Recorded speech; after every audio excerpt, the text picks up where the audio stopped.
Alrighty then. Thank you for tuning in. I'm Matthew Baker of Beautiful New York Tours. It's always nice and fun when two different people, unbeknownst to each other, request the same subject matter on one of these videos. And that happened recently. Those who've been watching these videos since the beginning may remember that the very first one I did was about one of my favorite spots, the Pulitzer Fountain. And two people remembered that I made a mention in that piece about the model for the Roman goddess on top of the fountain, and the model was Audrey Munson, popularly referred to as the first supermodel in U.S. history. And I was asked to say a little bit more about her. Well, with pleasure, because she was certainly an interesting lady. There's a book about Audrey Munson that for about 20 years has been considered sort of the definitive work on her. It's called The American Venus. But more recently, about 4 or 5 years ago, another book came out called The Curse of Beauty, which also speaks to the tragedy of Audrey Munson. She was a beautiful woman. She started modeling in her teens. She was the product of a broken home, a rather nomadic family that had moved around a lot when she was little. And she and her mother came to New York when she was about 15 or so. And shortly later, she started modeling and did a lot of work with sculptors. And it's a funny thing, people don't tend to take models as seriously as photographers, sculptors, or painters, but models very much are artists just as surely as those who are depicting them are. And Audrey Munson was very well loved in the arts community because she was known for having very good instincts.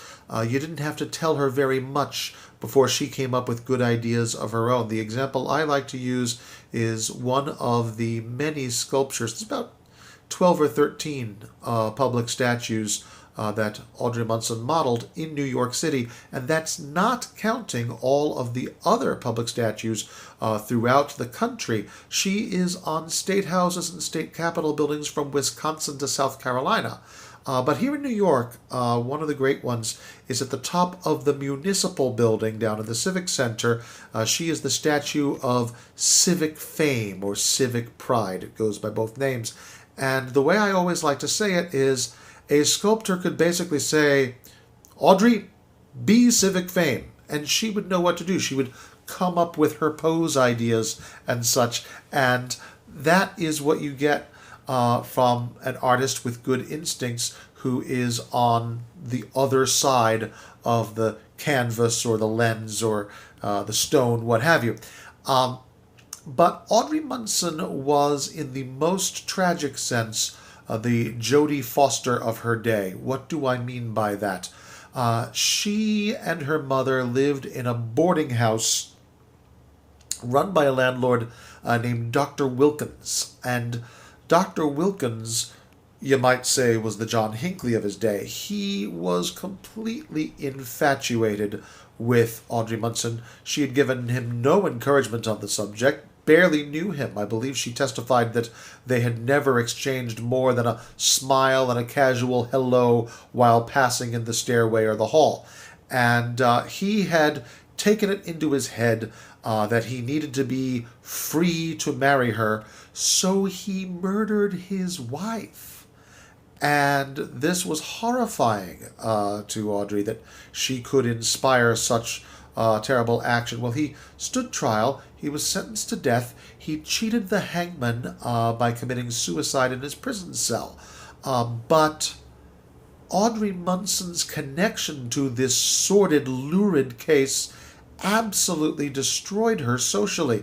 She had been the toast of every city in the U.S., and now she couldn't get a job. All the doors that were open to her were closed. All of the great society matrons crossed her off their guest list. And she eventually attempted suicide herself. Now, she recovered.